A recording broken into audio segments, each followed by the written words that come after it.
boys. Blessings to y'all. Hope y'all having a good day. I'm gonna make a last attempt to try to shed some light on this matter. It is my fault the way I've represented what I have. Not making myself clear. That's the downfall of having these raw, spontaneous videos.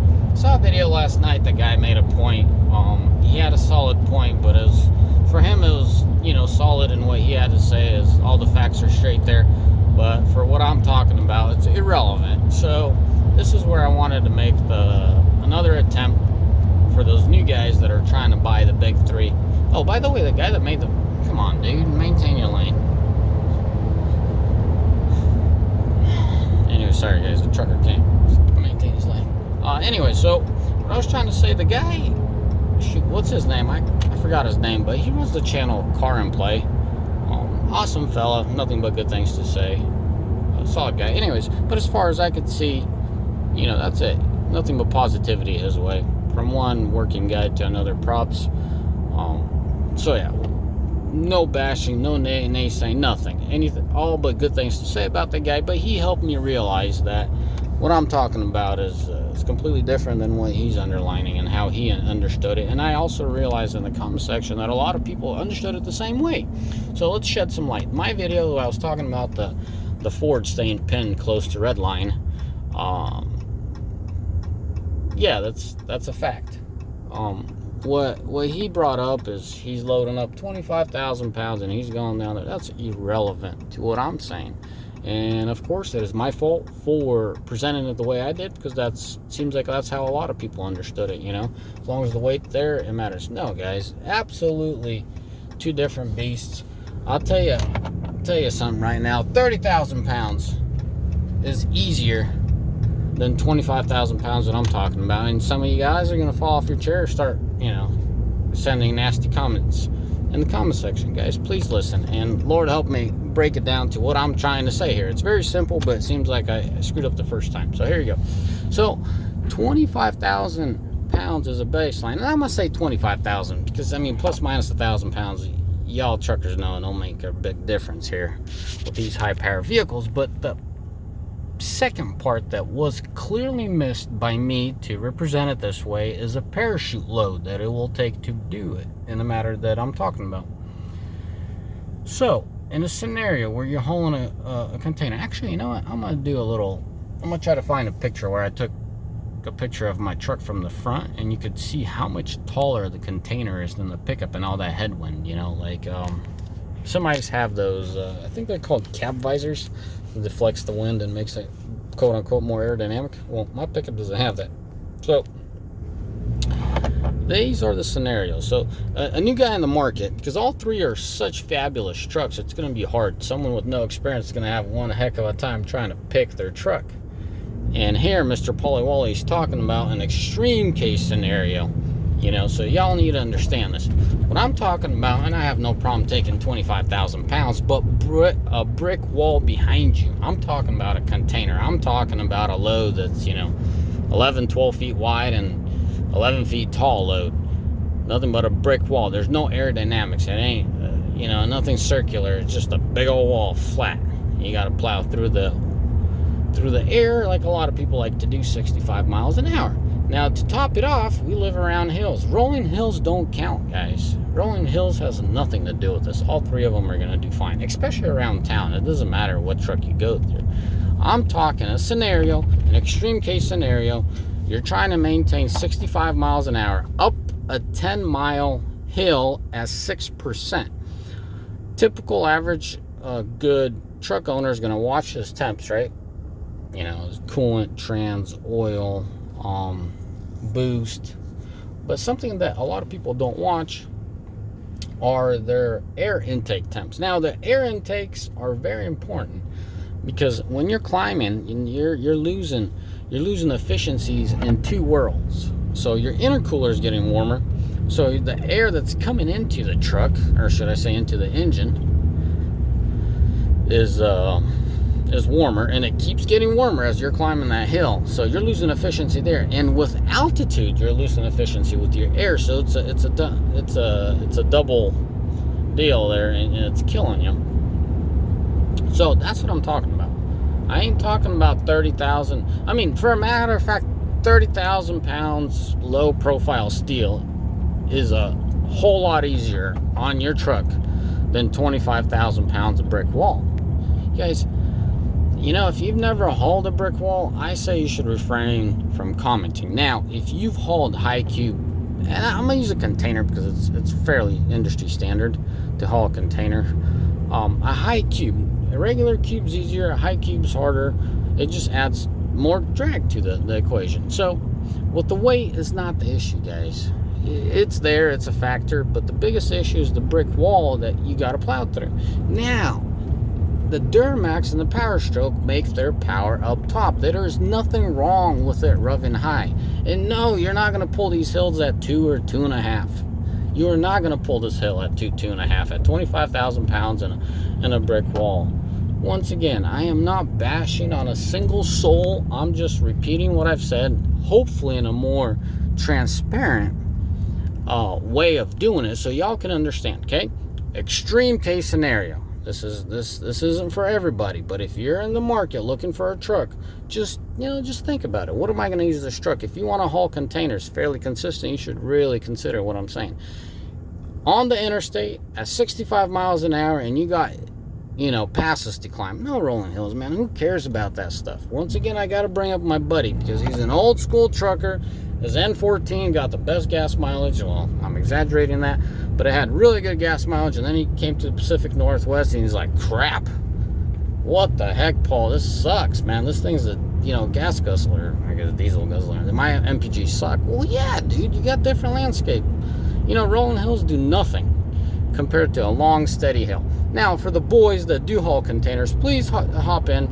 I mean, for the boys that haul sheds, oversized sheds on the interstate, I will do a separate video. I really want to start talking about gearing and horsepower and torque, but let's leave that alone. Let's just talk specifically about high speeds. And the thing is, a lot of guys have an issue.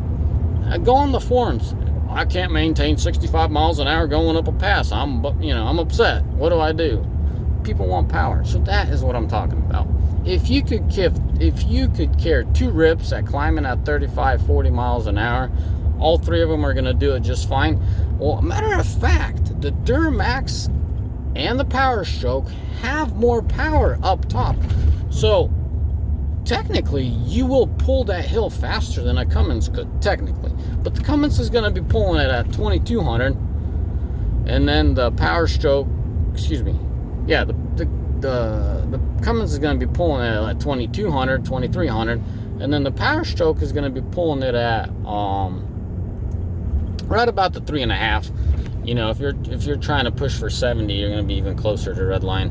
But let's just keep it simple and tune it down a bit. So 3,500 RPM.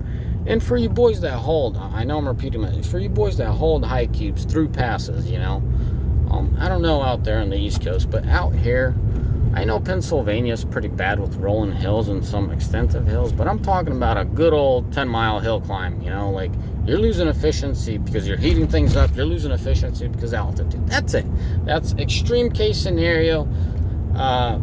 Maybe 10% of the truck buyers, maybe 10% of the commercial truck buyers will ever deal with this, okay? I'm going to shed a little bit of light of gearing and power. You do not need power around town. Heck, you could hook up your grandpa's 94, 12 valve completely stock and pull that weight around town. No big issue whatsoever. The weight is not the issue, It's your gearing, okay?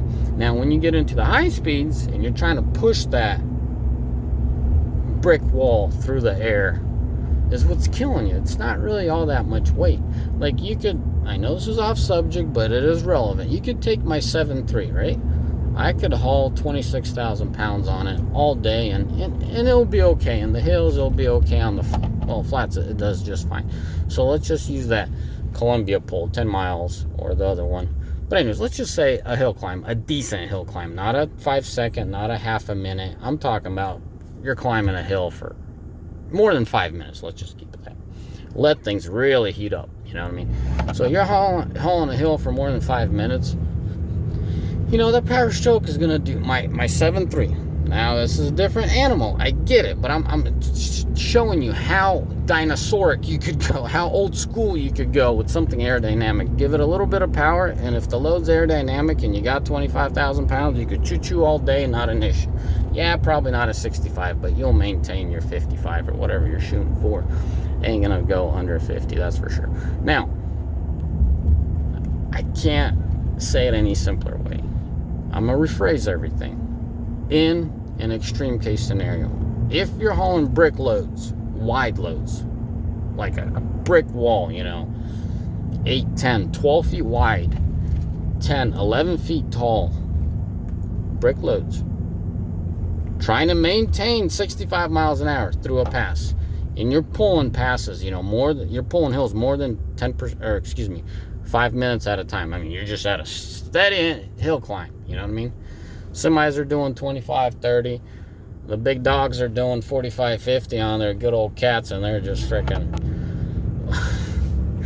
dumping all the diesel they can behind themselves. But anyways, that's what I'm talking about. An average Joe probably doesn't even need this video, or doesn't need to hear this. But for that, it's extreme case scenario.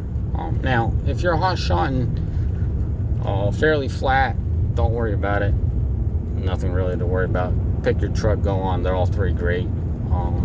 If you're hauling heavier weight, 25 is not the key here. It's the dead weight at the speeds that you want, the flat brick wall at the speeds you want to haul it at 65 miles an hour.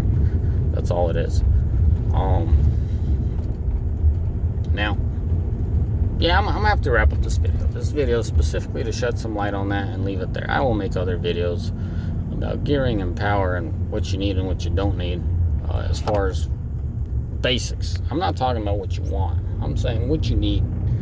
A little idea. Look into tractors. How much work do those tractors do, and what kind of engines they have on them? That should give you a little bit of a puzzling factor. Like, how much horsepower does that tractor have, and what does it do? Y'all gonna start screaming hydraulics. I'm gonna tell you, the wheel's spinning, the plow that it's pulling, it's a lot of torque being applied there. But anyways, that's a video for another time. So that's all I'm saying. Keep it simple. May the Lord bless you. Nothing but positivity to work and play, guy. Thanks for showing that video. I really appreciate it. You helped me out to clarify it for my regular stuff. Seeing that video and be like, what the heck is Paul smoking? Because if you felt that way, if you've made the video the way you did, I'm pretty sure others did as well. And for what you were saying, you had a solid point. For what I'm trying to say, it's completely irrelevant, but it's the way I presented it that was the issue, and that's why you felt that that's what I'm talking about. So here you go, Paul. Here's the truck, guys. All day, every day, I could haul, and we've hauled a pickup like that in an SUV.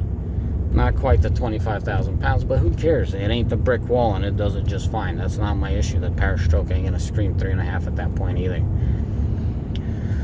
Anyways, hopefully, I'm really hoping this video sheds more light, makes it simple. So yeah, that's the factor. Even on the flats, I will add this. Even on the flats,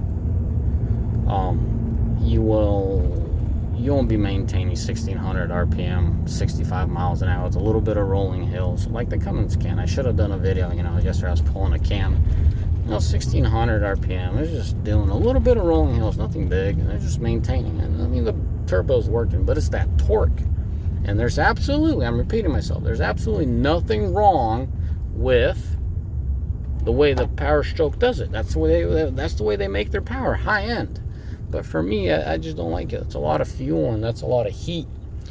All right, boys. As always, may the Lord bless you. May y'all have a mighty fine day. Ciao, bye.